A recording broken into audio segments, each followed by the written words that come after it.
आज की वीडियो में आपको बहुत ही ज़रूरी एक बात बताऊंगा कि छोटी सी भूल आपकी रजिस्ट्री कैंसिल करवा सकती है। देखिए एक व्यक्ति का मेरे पास कॉल आया जिसकी छोटी सी गलती से पूरी रजिस्ट्री कैंसिल हो गई और भविष्य में वो ज़मीन 100% चली जा सकती है उसके हाथ से। ठीक है, चलिए बात करते हैं कौन सी भूल हो गई। सबसे पहले मैं आपको बता दूं कि जो भी रजिस्ट्री, देखिए रजिस्ट्री जो होते हैं अधिकतर लोग बेनामा लेखकों से लिखाते हैं, जो कि आपको नहीं लिखानी चाहिए। ज़मीन जो है वो किसी एडवोकेट से ही उसकी रजिस्ट्री करवानी चाहिए। पहली बात तो आप ये ध्यान दें। दूसरी बात ये है कि ज़मीन आप चाहे बेनामा लेखक से करवाएं या आप किसी एडवोकेट से करवाएं, आप अपनी ज़मीन की जो रजिस्ट्री करवा रहे हैं, चाहे आप खरीद रहे हों चाहे बेच रहे हों, दोनों लोगों को रजिस्ट्री बहुत ही अच्छी तरीके से देखना चाहिए। अब वो छोटी सी कौन सी भूल है जिससे आपकी रजिस्ट्री कैंसिल होगी? देखिए वो दो ऐसे कंडीशंस हैं।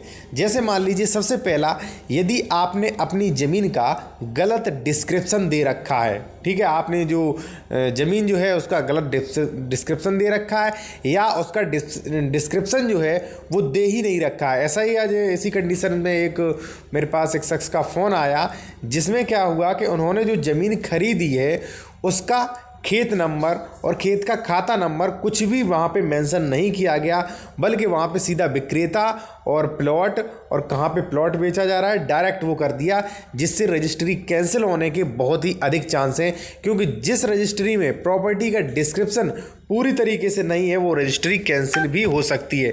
दूसरी बात, ये रजिस्ट्री ऐसे हो गई रजिस्टर्ड कि हो सकता है वहाँ पे उप रजिस्ट्रार ने भी ध्यान न दिया हो और जो लिखिया मुंशी हैं वहाँ उन्होंने भी ध्यान नहीं दिया, जो बेनामा लेखक जो होते हैं उन्होंने भी ध्यान नहीं दिया, और जिसने ज़मीन खरीदी उसने भी उस रजिस्ट्री को नहीं पढ़ा। तो एक छोटी सी लापरवाही आपकी पूरी रजिस्ट्री कैंसिल होगी और वो ज़मीन भी, यदि मान लीजिए विक्रेता चाहे तो ज़मीन भी आपकी रजिस्ट्री कैंसिल करवा सकता है या आपको दोबारा ज़मीन की रजिस्ट्री करानी पड़ेगी। ठीक है, पहली कंडीशन तो ये है।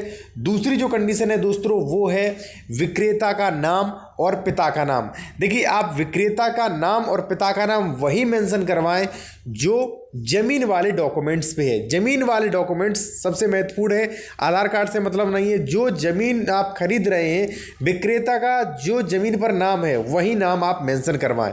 देखिए मान लीजिए आप किसी भी ज़मीन की रजिस्ट्री करवा रहे हैं और कोई भी व्यक्ति कर रहा हो, कितना भी होशियार व्यक्ति कर रहा हो, कोई बेनामा लेखक हो या मान लीजिए कोई एडवोकेट है, तो रजिस्ट्री पूर्ण होने के बाद पूरा स्टाम्प शुल्क, पूरी टाइपिंग हो गई है, फिर आप उस रजिस्ट्री को कुछ चीज़ें देखें। जैसे मान लीजिए जो प्रॉपर्टी डिस्क्रिप्शन है वो प्रॉपर्टी का एरिया, विक्रेता का नाम, क्रेता का नाम, ये चीज़ें देखना बहुत ही ज़रूरी है और ये चीज़ें दोनों लोगों को देखनी चाहिए।